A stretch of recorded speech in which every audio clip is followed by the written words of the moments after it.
Okay, karibu sana mtazamaji wa Mnazi TV. Kama kawaida, hii hapa nipe tano kutoka A-Town hapa Geneva of Africa. Kaskazini ndo kwetu na kwetu ndo kaskazini. Mimi naitwa Money himself, Mr. Cole 133. Ndo nakuongozea hapa mwanzo mwisho. Episode ya pili ya nipe tano kutoka A-Town. Episode ya kwanza ni kesi kama moja itazama iko hapa ndani ya Mnazi TV. So unaweza kadondoka ukacheki hiyo tulitoa tano na sharti kwa nani kwa episode ya kwanza. And this time around pia tuko na episode ya pili, na leo nimekuja na ndugu zangu wa faida kabisa, na kama Mnazi TV bana tunatoa shout nyingi sana na tano zetu mingi sana kwa hao wanetu wanaitwa wadudu. Najua inaweza kuwa ni ngumu sana kuona kama Mnazi kwa nini wanatoa tano zao kwa wadudu.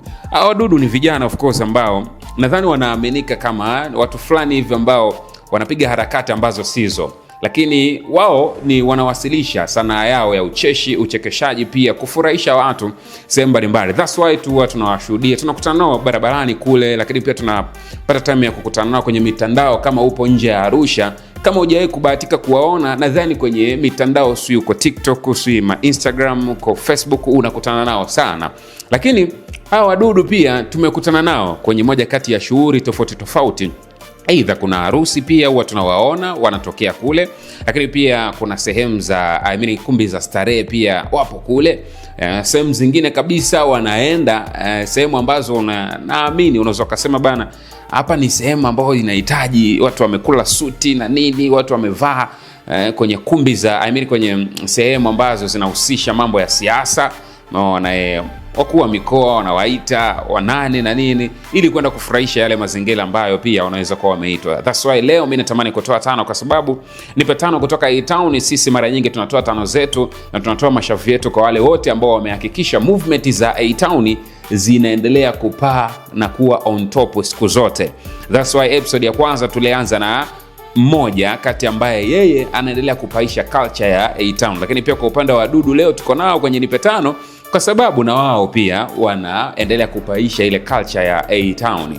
Lakini kuna namna fulani hivi, kuna kipindi wakaanza kusemekana wadudu bana wanaharibu. Kuna baadhi ya watu pia wako nje ya mkoa wa Arusha wanaamini kabisa kwamba A-Town ndio maisha yao, lakini ile ni sanaa. Watu inatakiwa waelewe ile ni sanaa na watu wanajitafutia kipato kupitia ile sanaa. That's why juzi kati pia imetokea kwenye moja kati ya kundi ambao ndo linafanya vizuri, naamini hivyo kwa hapa A-Town, wanaitwa Wadudu Official.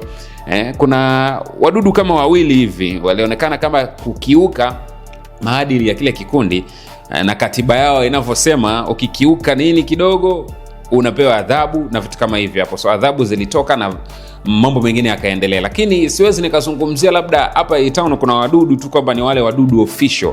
No, kuna wadudu wengi sana. Si kuna kichwa kubwa anajiita yule, si kuna Nyoksali, si kuna Bibi Mkanye mwanao, si kuna nani, kuna wadudu wengi kina Pastagorari, yani wale wote ni moja kati ya wadudu ambao wanafanya vizuri sana hapa A-Town, na kazi yao kubwa ni kuhakikisha bana hii hapa culture ya A-Town inaendelea kuwa on top siku zote. So unaweza kaendelea kuwafuatilia na unaweza kaendelea kuwaarika sehemu tofauti ambazo pia watakuja kutoa burudani, watakuja kusherehesha. Of course for the first time mimi nakutana na wadudu, kwangu mimi ilikuwa ni kitu fulani hivi cha ajabu kukutana. Okay, hivi kumbe kuna watu wao wanavaa vitu oversize. Of course as we know pia back in the days huko kuna baadhi ya wasanii walikuwa wanatinga matisheti makubwa, suruali kubwa, bana unakutana na buti moja kubwa na nini, lakini ile ilikuwa ndo trending. Kama sasa hivi ambavyo kuna kipindi hapa katikati vijana bana, usipopiga zako modo sui suruali imekushika miguuni unakuwa wewe sio kijana, umeelewa? Lakini sasa hivi pia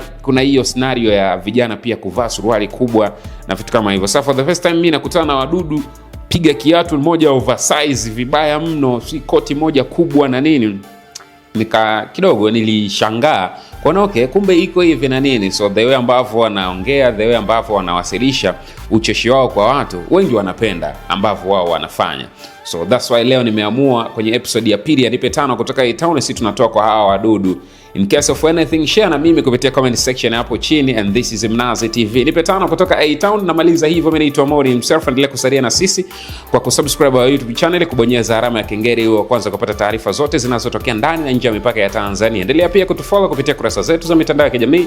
Tunatumia Mnazi_TV Instagram, Mnazi TV TikTok, the same. Pia unaweza kanifollow kupitia kurasa zangu za mitandao ya kijamii. Natumia Moni himself_TZ Instagram, Moni himself_TZ TikTok. Unaweza kaandika pia Jamala Geita kwa herufi kubwa, utanipata fresh kabisa. And inatakiwa wewe unifollow, afu na mimi nikija kukuta umenifollow nitakufollow back, afu tutaendelea kuwa poa zaidi. Mimi nadhani niishie hapa, tukutane kwenye episode ya 3 ya Nipe 5 kutoka A-Town. Unaweza kaniachia pia comment yako akaniambia nani unatamani atulie kwenye episode ya 3 ya Nipe 5 kutoka A-Town hapa Mnazi TV. Dondoka comment yako, mimi nitakutana nayo hapa.